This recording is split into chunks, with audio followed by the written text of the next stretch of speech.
عربی کا پورا رسم الخط جو ہے وہ اردو کے اندر ہے. اردو کا رسم الخط اگر آپ دیکھتے ہیں الف بے پہ کس زبان کے اسی سے ہے.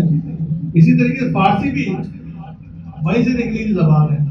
جب آپ کو قرآن پاک پڑھنا کیوں آسان ہوتا ہے؟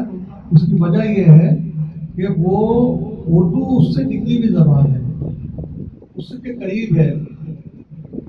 دنیا میں اگر کوئی زبان سب سے زیادہ بولی جاتی ہے تو وہ اردو ہی ہے, کوئی دوسری زبان تھوڑی ہے. آپ لوگ کہتے ہیں کہ انگریزی نہیں ہے. انگریزی بین الاقوامی زبان سیکنڈ پوزیشن پہ آتی ہے, فرسٹ پوزیشن کے اوپر جو ہے پہلی پوزیشن آپ کی اردو ہے. کیونکہ انگریزی زبان جو ہے 6 یا 8 ممالک کی قومی زبان ہے, زیادہ بولی جانے والی زبان ہے. جبکہ اردو تو آپ کے پورے ایشیا کے اندر بولی جانے والی زبان ہے. ایشیا کے اندر 17 سے 18 ممالک آتے ہیں. اس کے علاوہ یورپ کے اندر آپ جائیں, یورپ کے اندر اردو بولی جاتی ہے.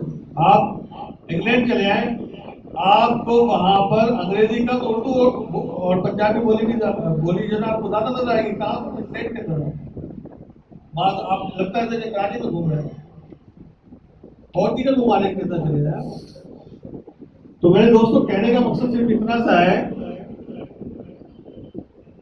کہ یہ جو آج جو پروگرام منعقد کیا گیا ہے یہ ڈاکٹر شریف نظامی صاحب کے اعزاز میں بھی ہے. اور کیونکہ آج یوم اردو ہے, اس سے اچھا موقع کوئی اور نہیں تھا کہ آپ کو اعزازی سند جو ہے وہ جاری کی جاتی.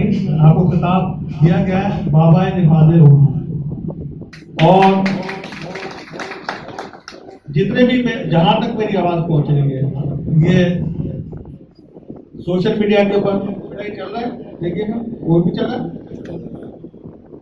جہاں تک پوری دنیا کے اندر میری آواز پہنچ رہی ہے, جہاں تک بھی میری آواز پہنچ رہی ہے, میری سب سے گزارش ہے جو محبان اردو ہیں اور جو پاکستانی ہیں اور سب سے میری ایک گزارش ہے, وہ یہ کہ جب بھی ڈاکٹر شریف نظامی صاحب کا نام لیا جائے آپ کو بابا نفاذ اردو جو ہے ساتھ میں کہا جائے. کیونکہ ڈاکٹر شریف نظامی صاحب کی شخصیت جو ہے وہ ویسے تو کسی تعارف کی محتاج نہیں ہے, وہ اپنی شخصیت میں آپ کو ایک انجمن ہے.